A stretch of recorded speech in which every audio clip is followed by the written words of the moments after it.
Salut chers élèves, tout d'abord je vais me présenter. Je suis Saoud Islah, enseignant de mathématiques au lycée Pilote de Sousse, encadré par M. Sami Ben Abdeslam, l'inspecteur de mathématiques. L'objectif de cette séance est de réviser et d'expliquer des notions importantes concernant le chapitre arithmétique à travers des exercices. Le premier exercice, on va viser ces notions-là. On va réviser les équations dans z croix z de type ax plus by égale à c. On va réviser encore le théorème de Gauss. Encore, on va se rappeler du théorème de Bézout. Puis, on va réviser la divisibilité dans z et le PJCD de deux entiers. Donc, passons aux énoncés de l'exercice numéro 1. On considère dans z croix z l'équation E 2.7x moins 5y égale à 1. La première question, petit a, vérifier que le couple 3-4 est une solution de l'équation E. Petit b, montrer que les solutions de l'équation E sont les couples xy tels que x égale 5k plus 3 et y égale à 7k plus 4, où k c'est un entier relatif.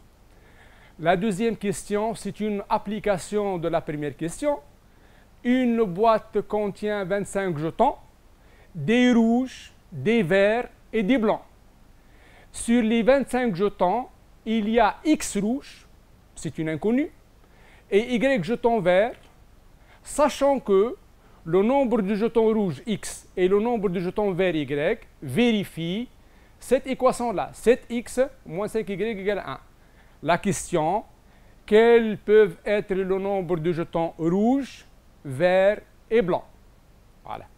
La troisième question et la dernière, soit xy un couple solution de l'équation E, bien sûr le xy vérifie l'équation E, montré par deux méthodes que x et y sont primés entre eux. Voilà. Passons maintenant à la correction de l'exercice, question par question, en se rappelant pour chaque fois la notion de cours correspondante. La question premièrement, petit a, vérifier que le couple 3/4 est une solution de l'équation E, tout d'abord. D'abord, on se rappelle les conditions d'existence des solutions d'une équation dans z croix z de type E ax plus by égale à c, avec a, b et c sont des entiers non nuls. Donc, on pose le d égale PJCD de a et b, c'est-à-dire le d c'est le PJCD du coefficient de x et le coefficient de y. Donc, si d ne divise pas c, alors l'équation ne possède pas de solution. Pourquoi ça? Parce que si d divise a et d divise b, parce que c'est le PJCD de a et b, donc elle divise toute combinaison linéaire de a et b. Donc, c'est-à-dire divise ax plus by, qui est c. Lorsque d ne divise pas c, donc on n'a pas égalité, donc l'équation n'admet pas de solution. Deuxième point, donc si d maintenant divise c, alors l'équation E possède une infinité de solutions dans z croix z. Voilà. Passons maintenant à la question, premièrement, petit 1. Vérifier que le couple 3/4 est une solution de E, c'est-à-dire x égale 3 et y égale 4. Pour vérifier que ce couple est une solution de E, il suffit que ce couple vérifie l'équation E. En remplaçant le x par 3 et le y par 4, on obtient 7 fois 3, moins 5 fois 4. 7 fois 3, c'est exactement 21. Moins 5 fois 4, c'est 20. 21 moins 20, c'est exactement 1. Donc, le couple 3/4 vérifie l'équation E. Par suite, c'est une solution de l'équation E. Voilà. Maintenant, passons à la deuxième question, c'est-à-dire la question B. Montrer que les solutions de l'équation E sont les couples xy tels que x égale 5k plus 3 et le y égale 7k plus 4, où k c'est un entier relatif. C'est-à-dire, on vous donne l'ensemble des solutions de cette équation-là. Donc, il suffit maintenant de résoudre cette équation-là et de chercher ces solutions-là. Pour cela, on se rappelle d'un théorème important appelé le théorème de Gauss. Qu'est-ce qu'il dit, le théorème de Gauss? Soit A, B et C des entiers relatifs non nuls, si A divise le produit B fois C, et A et B sont primés entre eux, c'est une condition indispensable, nécessaire, c'est-à-dire, voilà, alors on peut déduire que A divise automatiquement C. Donc, je répète, si A divise le produit B fois C, et A et B sont primés entre eux, c'est-à-dire leur PGCD est égal à 1, donc alors automatiquement le A divise C. Je vous donne un contre-exemple lorsque A divise B fois C et A et B ne sont pas primés entre eux, alors le résultat le A ne divise pas C. Prenons par exemple 6, A égale 6, B égale 4 et C égale 3. 6 divise 4 fois 3, c'est-à-dire 12. Et bien sûr, 6 ne divise ni 4 ni 3. Pourquoi ça? Parce que le 6 n'est pas primé avec 4, parce que PGCD de 6 et 4, c'est exactement 2. Et 6 et 3 ne sont pas primés entre eux, parce que le PGCD de 6 et 3, c'est exactement 3, c'est différent de 1, bien sûr. Donc voilà.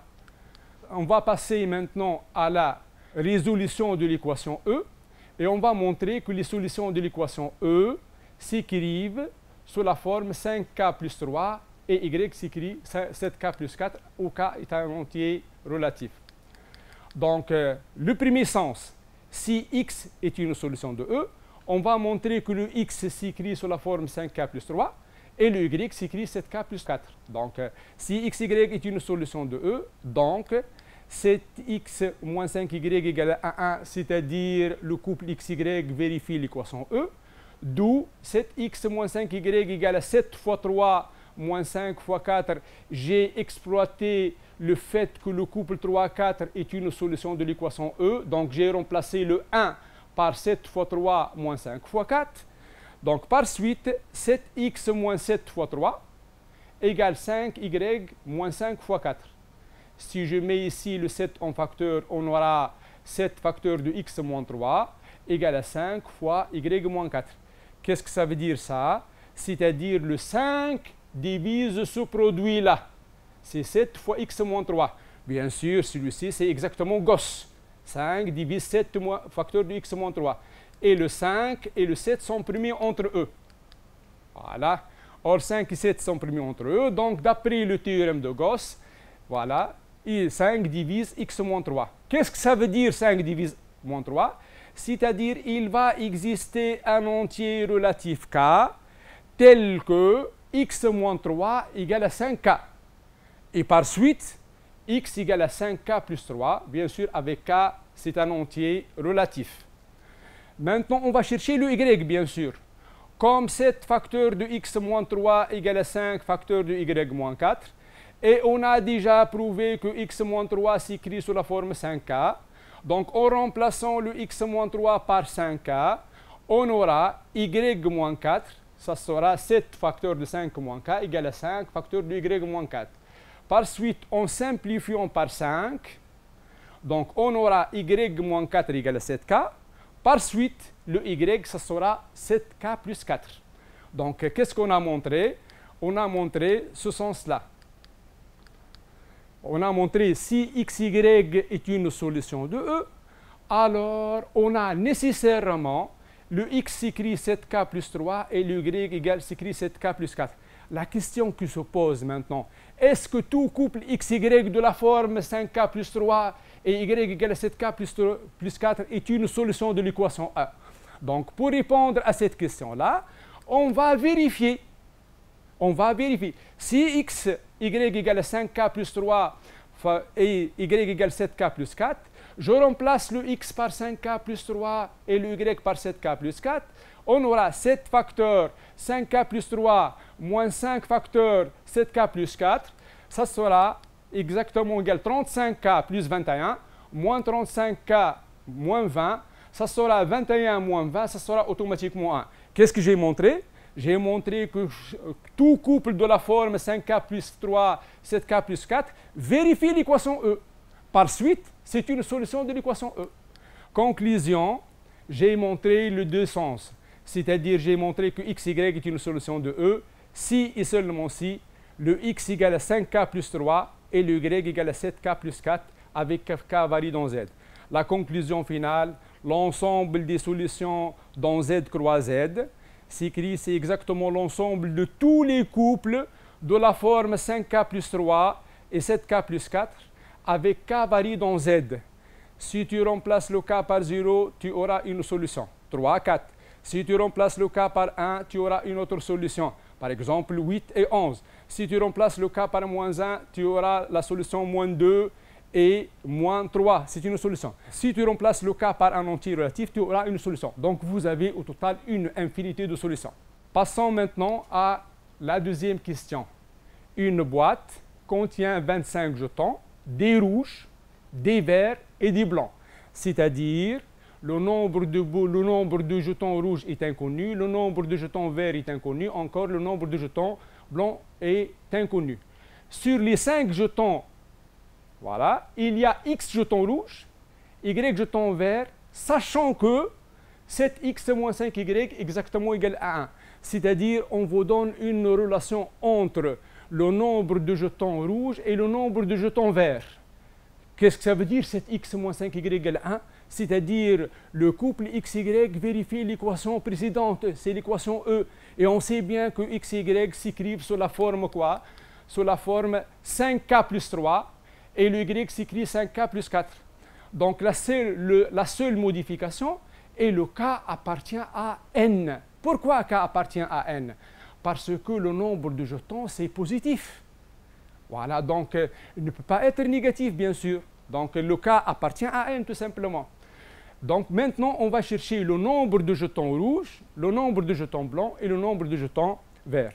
Donc on a, si on somme le nombre de jetons rouges plus le nombre de jetons verts, on aura, ça sera inférieur à 25, parce qu'il y en a des jetons blancs encore. Donc le x plus y, ça sera compris entre 0 et 25. Si je remplace le x par 5k plus 3, le y par 7k plus 4, on aura 5k plus 7k, ça sera 12k, 3 plus 4, 7, et 12k plus 7 compris entre 25 et 0. Maintenant, je vais chercher le k. 12k compris entre 25 moins 7, c'est-à-dire 18, et 0 moins 7, ça sera moins 7. Par suite, le k, ça sera compris entre moins 7 sur 12 et 18 sur 12. 18 sur 12, c'est exactement 1,5. Par contre, moins 7 sur 12, c'est moins 0, donc quels sont les entiers naturels qui sont compris entre moins 0, et 1,5 sont automatiquement seulement les valeurs k égale à 0 et k égale à 1. En remplaçant le x par 0, le k par 0 dans l'expression de x, on obtient x égale 3. Si je remplace le k par 0 dans l'expression de y, on obtient y égale 4, c'est-à-dire le nombre de jetons rouges c'est 3, ou le nombre de jetons verts c'est 4, et on a au total 25 jetons, 3 plus 4, 7, donc le nombre de jetons blancs, ça sera z égale à 25, moins entre parenthèses 3 plus 4, c'est-à-dire 18. En remplaçant maintenant le k par 1, on aura x égale à 8, le y égale à 11, et le z c'est combien? 25 moins entre parenthèses 8 plus 11, ça sera exactement égal à 6. On va passer maintenant à la dernière question de cet exercice, qui est soit x, y, un couple solution de E, c'est-à-dire vérifier l'équation E, montré par deux méthodes que x et y sont promis entre eux. Voilà. Donc, je vous rappelle une première méthode. La première méthode, je vais utiliser une application d'une propriété de divisibilité dans Z. Voilà. Pour cela, on pose D égale PGCD de x et y. Bien sûr, puisque D c'est un diviseur commun, PGCD de x et y, c'est-à-dire quoi? le plus grand commun diviseur de xy, c'est-à-dire le d divise à la fois x et à la fois y. Et c'est le plus grand commun du diviseur. Donc d divise x et d divise y. Donc d divise toute combinaison linéaire de xy. C'est-à-dire quoi? Qu'est-ce que ça veut dire d divise toute combinaison linéaire de xy? C'est-à-dire d divise alpha x plus bêta y avec alpha un entier relatif et bêta un entier relatif. En particulier, d divise 7x moins 5y, donc parce que j'ai pris le alpha égale à 7 et le bêta égale à moins 5. Or, 7x moins 5y égale à 1, donc d divise 1, et puisque le PGCD c'est un entier naturel non nul, quels sont les diviseurs positifs de 1? Seulement c'est le 1. Donc le d, ça sera automatiquement 1. Par suite, le PGCD du xy c'est 1, donc xy sont primes entre eux. Voilà. La seconde méthode, je vais utiliser un théorème très important en arithmétique, c'est le théorème de Bézout. Étant donné A et B deux entiers relatifs, dire que A et B sont primés entre eux, si et seulement si, c'est une équivalence, il existe un couple d'entiers relatifs U, V, tel que A fois U plus B fois V exactement égal à 1. C'est-à-dire quoi? Je vais expliquer encore. Si et seulement si, c'est-à-dire double sens. Si A et B sont primés entre eux, alors automatiquement il va exister deux entiers relatifs U, V de telle manière que A fois U plus B fois V égale à 1. Et réciproquement, si on trouve deux entiers relatifs U et V tels que A fois U plus B fois V égale à 1, je peux affirmer que les entiers A et B sont primés entre eux. Voilà. Donc, deuxième méthode, puisque xy est une solution de E, si seulement si 7x moins 5y exactement égal à 1. Donc, je peux un petit jeu, 7x plus ou moins 5y égale à 1. Donc, u fois x plus v fois y égale à 1. Avec le u, c'est 7 et le v, c'est exactement moins 5. Donc, on a écrit le u fois x plus v fois y égale à 1. Par suite, le x, y sont primés entre eux. Voilà, on a terminé la correction du premier exercice. On va passer maintenant à la deuxième partie de la séance, basée sur la congruence dans Z. Donc, tout d'abord, on va définir qu'est-ce que ça veut dire A congru à B mod n. Étant donné A appartient à Z, B appartient à Z et n appartient à n étoile. Dire que A est congru à B modulo n lorsque quoi? Lorsque A moins B, c'est un multiple de n. C'est-à-dire quoi? C'est-à-dire A moins B s'écrit K fois n, avec K, c'est un entier relatif, que ce soit positif ou bien négatif. Donc, j'écris avec cette notation-là. On lit comme ça, A congru à B mod n, si et seulement si, A moins B, c'est un multiple de n. Lorsque le B est compris entre 0 et n, le B peut être 0, mais le B est strictement inférieur à n. Dans ce cas-là, le B est appelé le reste de A modulo n. Exemple, 27 est congru à 21 modulo 6. On peut écrire avec cette notation-là, donc 27 est congru à 21 modulo 6, ou bien 27 congru à 21 entre deux crochets 6. Donc de même, 27 congru à moins 9 mod 6, ou bien 27 congru à moins 9 entre deux crochets 6. Pourquoi 27 est congru à 21 mod 6? Parce que 27 moins 26, c'est 6. Et 6, c'est un multiple de 6. De même, 27 moins 9, ça sera 36. Et 36 s'écrit 6 fois 6, donc c'est un multiple de 6. Encore, je peux l'écrire 27 est congru à 27 modulo 6. Pourquoi ça? Parce que 27 moins 27, c'est 0. Et 0, c'est un multiple de 6. Voilà. 27 maintenant congru à 3 modulo 6. Pourquoi ça? Parce que 27 moins 3, ça sera 24. Et 24 s'écrit 4 fois 6. Donc c'est un multiple de 6. Et puisque 3 est strictement inférieur à 6 et positif, donc 3 est le reste de 27 modulo 6. Voilà. Passons maintenant aux propriétés de la congruence dans Z. Donc, propriété, soit A, B et C et D des entiers relatifs, voilà, c'est-à-dire quelconque, soit N un entier naturel non nul. La propriété P1, A congrue à A mod N. Pourquoi ça? Parce que le A moins A donne 0, et le 0 c'est un multiple de N. Voilà. P2, deuxième propriété, A congrue à B mod N. Donc, si A congrue à B mod N, alors B congrue à A mod N. Parce que si vous avez A moins B, c'est un multiple de N, automatiquement, le B moins A, ça sera encore multiple de N. Par exemple 20, c'est un multiple de 4. Et encore moins 20, c'est un multiple de 4. Donc, la propriété P3, si A congrue à B mod N et B congrue à C mod N, alors le A est congrue à C mod N. On dit que la congruence est transitive, c'est-à-dire A congrue à B mod N. B congrue à C mod N, automatiquement la A sera congrue à C mod N. Voilà.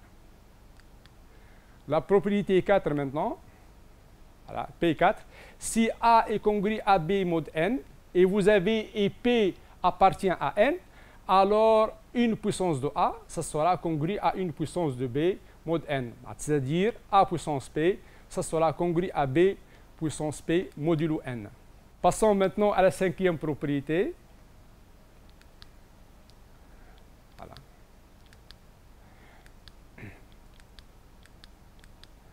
Si A est congru à B modulo N et C est congru à D modulo N, alors A plus C est congru à B modulo N, c'est-à-dire on peut sommer A plus C est congru à B plus D modulo N. On peut faire encore la différence, c'est-à-dire A moins C est congru à B moins D mod N. Voilà. Et on peut faire encore le produit A fois C est congru à B fois D modulo N. Donc, on dit dans ce cas-là que la congruence est compatible avec l'addition, la soustraction et la multiplication. On va passer maintenant à un exercice dont on appliquera les propriétés de la congruence. Donc, exercice 2, déterminer le reste modulo 7 de 3 au carré. Deuxième question, montrer alors que pour tout entier naturel non nul n, 3 à la puissance 2n moins 2 à la puissance n congrue à 0 mod 7. Puis, on va déduire que 3 à la puissance 2n plus 1 plus 2 à la puissance n plus 2 est divisible par 7. On va passer maintenant à la correction de la question 1. Déterminer le reste modulo 7 de 3 au carré. On a 3 au carré égale à 9. Et le 9 s'écrit 1 fois 7 plus 2. Donc, 3 au carré est congru à 2 mod 7. La seconde question, montrer alors que pour tout entier naturel non nul n, 3 à la puissance 2n moins 2 à la puissance n est congru à 0 mod 7. Comme vous remarquez, montrer alors, c'est-à-dire on va utiliser la question précédente. Donc, qu'est-ce qu'on sait nous? 3 à la puissance 2n, on peut l'écrire 3 à la puissance n, 2, le tout à la puissance n. Propriété des puissances, bien sûr. Comme 3 au carré congru à 2 mod 7 d'après la première question. Donc, si je passe à 3 à la puissance 2, le tout à la puissance n, ça sera congru à 2 à la puissance n mod 7. Je vous rappelle la propriété de la congruence. Si A est congru à B mod n, alors A puissance n congru à B puissance n mod n. Voilà. Voilà. Par suite, 3 à la puissance 2n moins 2 à la puissance 2 à la puissance n, ça sera congru à 0 mod 7. On va passer maintenant à la solution de la question 3. C'est quoi la question 3? On déduire que 3 à la puissance 2n plus 1 plus 2 à la puissance n plus 2 est divisible par 7. On déduire, c'est-à-dire on va utiliser la question précédente. Donc, je vous rappelle encore, si vous avez un entier A est divisible par 7, si et seulement si, A est congru à 0 mod 7. Donc, pour montrer que 3 à la puissance 2n plus 1 plus 2 à la puissance n plus 2 est divisible par 7, je vais montrer que 3 à la puissance 2n plus 1 plus 2 à la puissance n plus 2 est congru à 0 mod 7. Voilà la réponse de cette question. Donc, on a 3 à la puissance 2n congru à 2 à la puissance n mod 7. Donc, alors, je vais multiplier ici par 3 et là par 3. On aura 3 à la puissance 2n plus 1 est congru à 3 fois 2 à la puissance n modulo 7. Par conséquent, 3 à la puissance 2n plus 1 plus 2 à la puissance n plus 2 est congru à 3 fois 2 à la puissance n plus 2 à la puissance n plus 2 modulo 7. Donc, je vous rappelle que 2 à la puissance n plus 2 s'écrit sous la forme 2 puissance n fois 2 à la puissance 2. Donc, je peux mettre le 2 à la puissance n en facteur. Ça sera congru à 2 puissance n, facteur de 3, plus 2 au carré, modulo 7. Or, 3 plus 2 au carré donne 7. C'est-à-dire, ce nombre-là est un multiple de 7. Et puisque c'est un multiple de 7, il est congru à 0 mod 7. J'ai montré que 3 à la puissance 2n plus 1 plus 2 à la puissance n plus 2 est congru à 0 mod 7. Par suite, ce nombre-là, 3 à la puissance 2n plus 1 plus 2 à la puissance n plus 2, est divisible par 7. Passons maintenant au dernier exercice de cette séance. Donc, voici l'énoncé. La première question, déterminer le chiffre des unités de 3 à la puissance 2020. Voilà. La question deuxième, petit a, déterminer le reste modulo 100 de 51 au carré. En déduire les deux derniers chiffres du nombre 51 à la puissance 2021. On va passer maintenant à la correction de l'exercice 3. Voilà. Déterminer le chiffre des unités de 3 à la puissance 2021. Je vous rappelle que le chiffre des unités d'un entier naturel A est son reste modulo 10. Je vous donne un exemple. Par exemple, prenez 198. 198, je peux l'écrire 190 plus 8. Or, 190 est congru à 0 mod 10 parce qu'il est divisible par 10. Qu'est-ce qu'il va rester? Donc, 190 plus 8, ça sera congru à 8 mod 10. Or, que représente le 8 pour le 198? Ça sera automatiquement le chiffre des unités. Donc, le chiffre des unités d'un entier naturel A, c'est son reste modulo 10. Voilà. Donc, on a 3, il est congru à 3 mod 10, parce que 3 moins 3, ça sera 0, et 0, c'est un multiple de 10. 3 au carré, maintenant, si je mets ici un carré, on obtient ici un carré, donc ce sera 3 au carré congru à 9 mod 10. 3 à la puissance 3, c'est congru à 7 mod 10. Pourquoi? Parce que 3 puissance 2 fois 3 donne 3 puissance 3, et 9 fois 3 donne 27, et 27 est congru à 7 mod 10. 3 à la puissance 4, donc 3 puissance 4, c'est exactement ou bien 3 puissance 3 fois 3, c'est-à-dire 7 fois 3, ou 7 fois 3, il est congru à 1 mod 10, ou bien 3 à la puissance 2, le tout à la puissance 2, ça sera 9 puissance 2, et 9 puissance 2, c'est 81, et 81 est congru à 1 mod 10. Ah, on a trouvé une puissance de 3 qui donne un reste 1, modulo 10. Donc, qu'est-ce qu'on veut, nous? On veut 3 à la puissance 2021. Donc, je vais effectuer la division euclidienne de 2021 par cet exposant-là, il y a 4. Donc, je peux l'écrire 2021, ça sera 4 fois 505 plus 1. Donc, 3 à la puissance 2021 égale 3 fois à la puissance 4 fois 505 plus 1. Et d'après les propriétés des puissances, je peux l'écrire 3 à la puissance 4 fois 505 fois 3 puissance 1. Or, 3 à la puissance 4 fois 505 est congru à 1 modulo 10. Pourquoi? Parce que ici, vous avez 3 puissance 4 congru à 1 mod 10. Donc, 3 à la puissance 4, le tout à la puissance 505, elle va rester congrue à 1 à la puissance 505, qui est 1 modulo 10. Et puisque 3 à la puissance 1 est congru à 3 mod 10, en faisant le produit, voilà, on obtient finalement 3 à la puissance 4 fois 505 plus 1 est congru à 3 mod 10, c'est-à-dire le chiffre des unités de 3 à la puissance 2021, c'est exactement 3.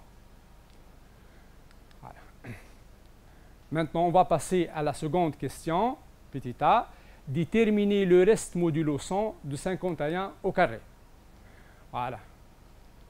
Tout d'abord, je vous rappelle que le nombre formé par les deux derniers chiffres d'un entier naturel A est son reste modulo 100. Voilà.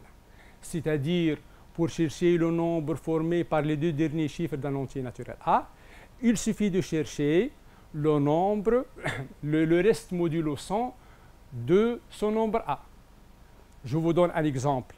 Par exemple, 1992. C'est la date d'essai de mon père. 1992, je peux l'écrire 1900 plus 92. Or, 1900 est divisible par 100. Par suite, 1900 est congru à 0 mod 100. 92 est congru à 92 mod 100. Donc, leur somme, ça sera congru à 92 mod 100. Donc, les deux derniers chiffres du nombre 1992, qui est 92, c'est le reste modulo 100 de 1992. Voilà. Réponse maintenant. 51 au carré, c'est exactement 2601. Et 2601, je peux l'écrire 2600 plus 1. Or, 2600 s'écrit 26 fois 100, donc c'est un multiple de 100. Par suite, 2601 est congru à 1 mod 100. Voilà. Donc voilà, 51 au carré, ça sera congru à 1 mod 100. On va passer maintenant à la question petit b. On déduire les deux derniers chiffres de 51 à la puissance 2021. On déduire, c'est-à-dire on va utiliser la question précédente. Donc, pour chercher les deux derniers chiffres du nombre 51 à la puissance 2021, il suffit de chercher le reste modulo 100 de 51 à la puissance 2021. On sait bien que 2021 égale à 2 fois 1010 plus 1. Comme 51 au carré est congru à 1 mod 100, d'après petit a, donc 51 au carré, le tout à la puissance 1010, ça sera congru à 1 à la puissance 1010, ça sera 1, modulo 100. 51 à la puissance 2, le tout à la puissance 1010, 2 fois 2010, ça sera comme ça. 51 à la puissance 2 fois 1010, congru à 1 mod 100. Et comme 51 à la puissance 1 congru à 51 mod 100, donc leur produit, voilà, leur produit, ça sera congru à 51 mod 100. Par suite, 51 à la puissance 2021 est congru à 51 mod 100. Par suite, le nombre formé par les deux derniers chiffres de 51 à la puissance 2021, c'est exactement 51. Ainsi, on a achevé cette séance.